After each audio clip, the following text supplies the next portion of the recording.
Hey guys, it's Jared from nypost.com's PopWrap, hanging out with Paul Wesley from the Vampire Diaries. You know how I feel about this show. It's inappropriate. I'm not going to bother you with it. How do you feel about this show? I like it a lot. Say it. I love it.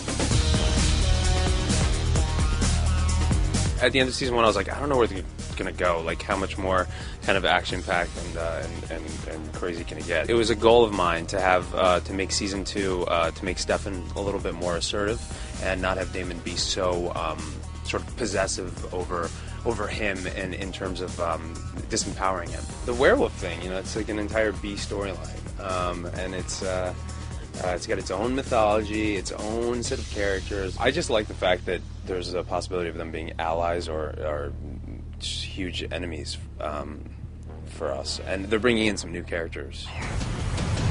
You need to run as fast as you can. Do you understand me?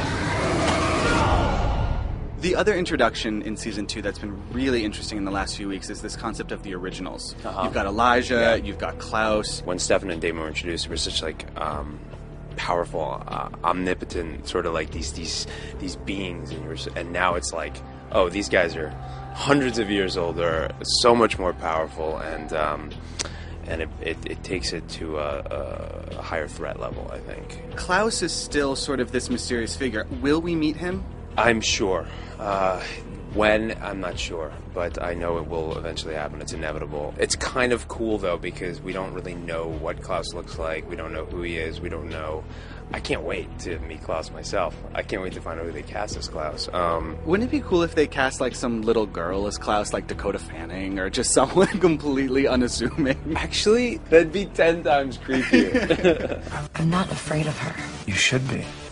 I'm going to say a cast member's name, and you just tell me the first thing that comes to mind. Nina Dobrev.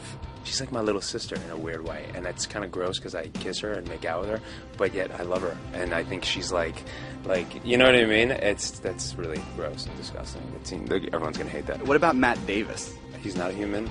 He's an alien form living in the form of Matt Davis. Candace Accola. Just bright and bubbly and cheery and chipper and fun. She's the most optimistic individual I've ever met in my life. Ian Somerhalder. My big bro, in a weird way. What did you think of your big bro's Halloween costume? He texted me that. I was in LA, and I had the worst Halloween costume. I put on a mustache, and he borrowed my stunt guy's wig and totally put on a Paul Wesley face, which apparently I make. And in the photo he sent, he was like... So next up, Kat Graham. I think she's so sweet. Can we expect ever to have Paul Wesley featured on any of Kat's tracks? In the background. Just dancing. Like, at our next show, I'm going to be the guy with the cowbell. Ting, ting, ting, shirtless. There you go. With a wig. With an Ian wig? With an Ian wig. To pay back? Perfect. I'm going to do the Ian eyes. It's going to be great. And I'm going to hit the cowbell. It's going to be fantastic. Are you going to get a tattoo that says, like, Sexiest Man Alive 2010? Gonna? Paul Wesley has a Sexiest Man Alive tramp stamp. I really do. It's fantastic.